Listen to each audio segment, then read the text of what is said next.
Olá, seguidores. No vídeo de hoje falar sobre SNFZ11, o Fundo de Terras da Suno, que é o Thiago PS, seu canal Fique Esperto. Então, eu resolvi falar aqui desse vídeo porque é um fundo bem diferente, né? E gostei aqui da proposta dele como uma forma da gente se expor à valorização das terras. Realmente uma tese única aqui no nosso mercado.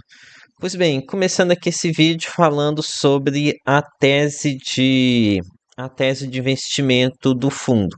Então, esse aqui é um ponto bom desse relatório da Suno, que cada um deles tem aqui essa tese, né? Algo importante quando você está estudando o fundo pela primeira vez. Então, aqui eles já deixam bem claro que o foco principal do de SNFZ11 é o ganho de capital. Olha só, eles colocam aqui. O foco principal da gestão não é o rendimento mensal, mas sim a valorização a longo prazo da terra, proporcionando ganho de capital aos cotistas. E aqui eles colocam a forma como eles vão obter esse ganho de capital. Eles falam aqui sobre a aquisição de terras agrícolas descontadas. Aqui nesse meio do caminho vai ter a geração de rendimento mensal através do arrendamento. Não é um valor mensal muito elevado, porque arrendamento tem taxas bem comprimidas, né? Mas aqui um ponto fundamental para a gente ver aonde acontece esse ganho de capital. Porque ao comprar a terra, geralmente você, só de ficar parado, você já está, muito provavelmente você vai ter essa valorização da terra. Mas aqui eles mencionam que a intenção é fazer investimentos em melhorias de infraestrutura da terra. Então, isso daqui eu vejo como algo muito positivo, né? É um ativismo positivo aqui para. É um ativismo positivo que gera valor para o cotista. Esse aqui é um ponto muito fundamental, um ponto que eu gosto bastante, que é ver o gestor trabalhando, né? Porque tem muito fundo onde o gestor ele compra o imóvel e depois fica parado, né? Não faz mais nada, fica apenas gerenciando o recebimento do aluguel. Então, essa daqui é uma tese que me agrada bastante, tá? Realmente são poucos os fundos que fazem isso. Tem o fundo da Telos, tem o Fatine 11, que realmente compram imóveis um pouco mais, precisam de um retrofit.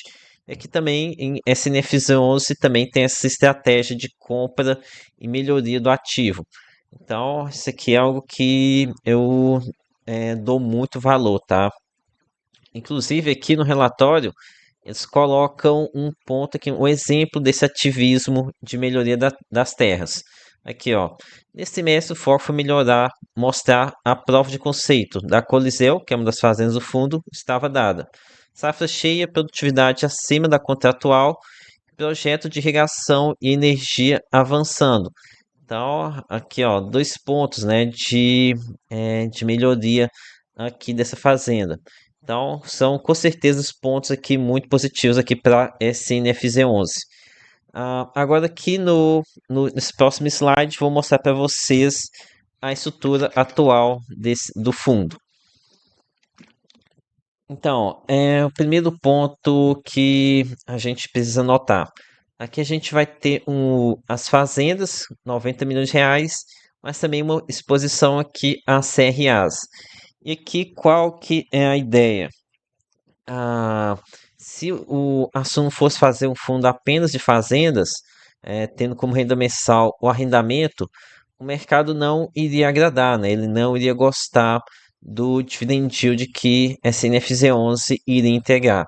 Então, por isso eles fizeram uma combinação entre ativos de equity, ou seja, de fazendas diretamente, mais CRAs, mais ativos de crédito, né? Então, aqui a gente tem o CRA ele gerando renda mensal, aqui enquanto a gente tem essa valorização das fazendas, seja pela própria valorização das terras como um todo, como da, dos investimentos feitos aqui nas terras, né? Então, aqui uma boa estratégia que se adapta ao perfil rentista do investidor de fundo imobiliário.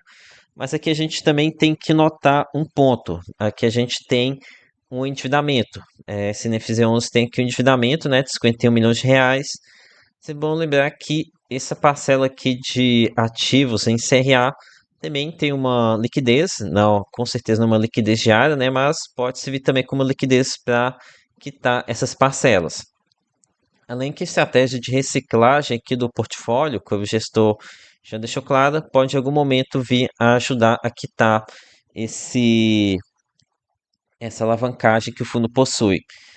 Agora aqui o próximo tópico que eu vou discutir com vocês é sobre os resultados.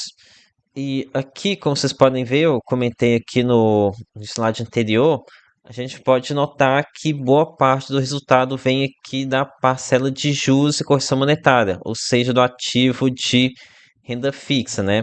Aqui, ó, arrendamento, aqui o juros está de R$ 1 milhão, enquanto o arrendamento é apenas R$ 135 mil. Então, aqui o arrendamento é uma parcela muito baixa mesmo, né? E aqui tá tudo certo. O arrendamento em si, ele rende até menos do que a poupança. Então, o negócio aqui de terras é realmente a questão da valorização. E aqui, como eu disse, aqui a Suna montou um mix entre equity e ativos de renda fixa para compor essa questão da remuneração. Tem uma remuneração boa enquanto a tese de valorização não se concretiza. Agora, aqui um ponto importante da gente monitorar é a questão das reservas, né? Notei aqui que a reserva ela tem um patamar baixo, então pode ser necessário aqui que a Suno tenha que fazer algum giro para aumentar esse patamar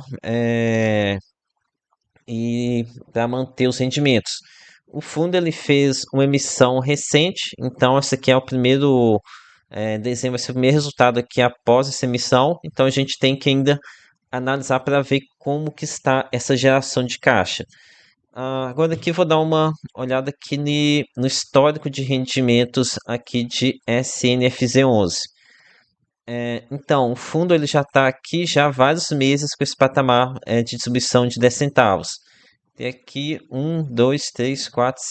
7 meses pagando 10 centavos por cota, o que dá um dividend yield de aproximado aqui de 1% ao mês. Então, esse daqui é um rendimento bem alto quando a gente pensa numa estratégia de terras, né? Então, o CRA, ele por enquanto vem segurando muito bem as pontas, né? Quem está garantido aqui o rendimento é o CRA. E enquanto a gente tiver uma Selic bem elevada, igual a gente está aqui de 15% ou 14% alguma coisa, imagino que o fundo deve pagar algo similar a isso, tá? Isso aqui é um bom carrego, tá? Enquanto não chega à fase de reciclagem da carteira. Aqui no caso, a gente tem que. O CRL precisa aguentar essa remuneração apenas até chegar essa fase de desinvestimento. Que talvez. Eu vou comentar sobre essa questão do investimento aqui mais à frente sobre com vocês, tá? Ahn, e com relação a quando deve vir esse desinvestimento aqui dessas fazendas. Olha, esse daqui é o ponto que eu já notei aqui na Suno, nos relatórios da Suno, é que os gestores não gostam de fazer muitas promessas. Isso aqui acontece porque eles sabem que se eles fazem a promessa de que vão vender em ano tal, em mês tal, os cotistas vão ficar pressionando a gestora para quando vier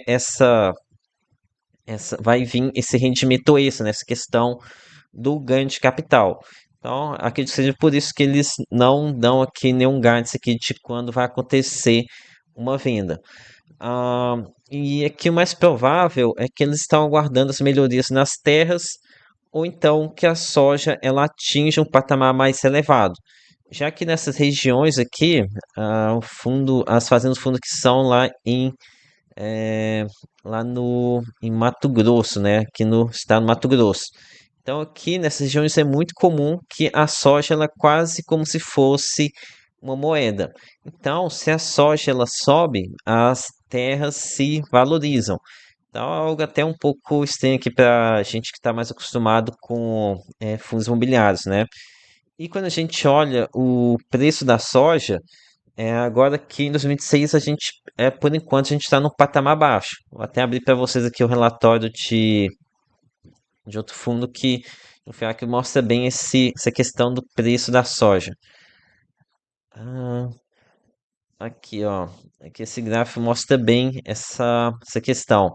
Isso aqui seria o preço da soja atualmente. E olha só o valor que bateu aqui nos 22. Nos 22 aqui foi um ponto meio fora da curva, muito por conta ali da questão lá na Ucrânia, né? Não sei se vai voltar a bater nesses patamares.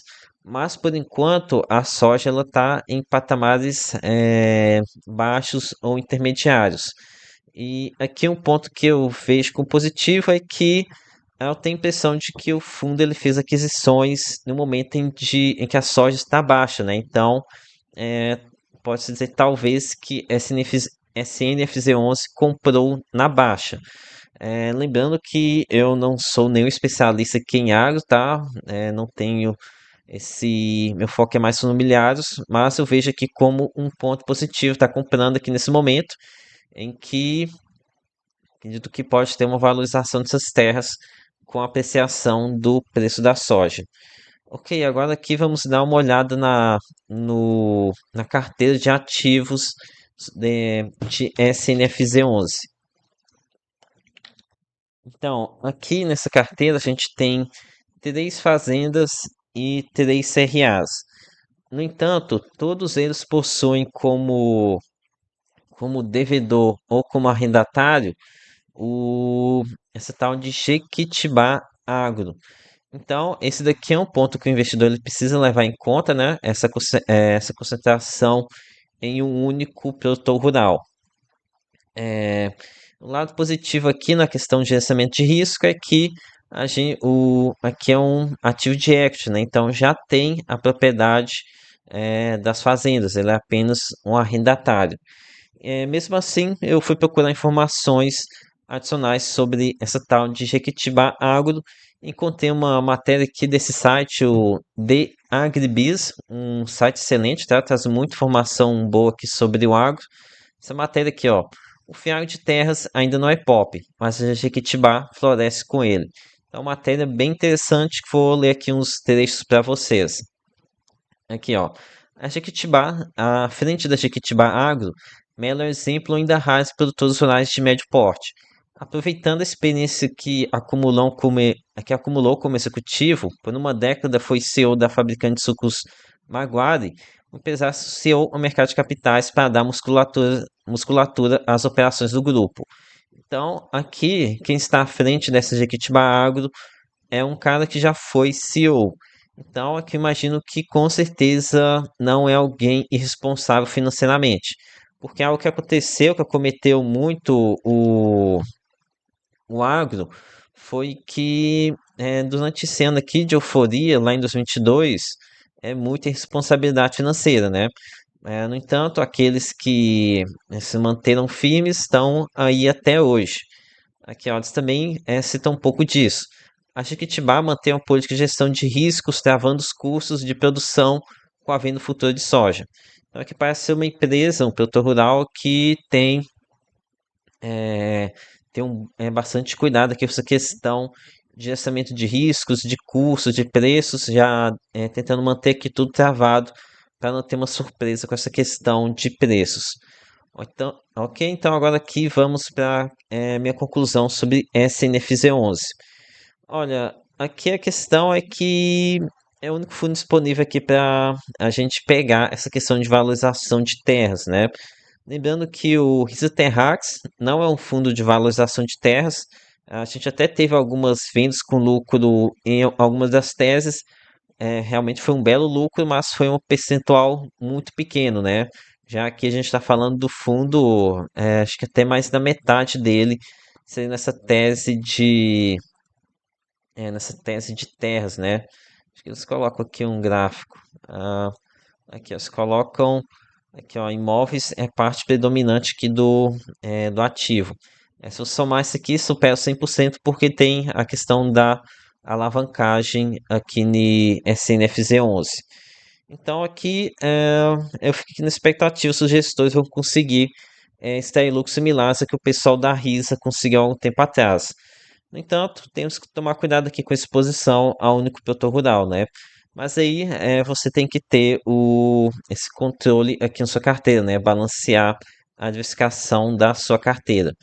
Então, isso aqui eu acho que é o que eu tinha para contribuir com vocês. Peça seu like, se inscreve aqui no canal. Lembre-se que nada aqui é recomendação de compra ou de venda. Até a próxima!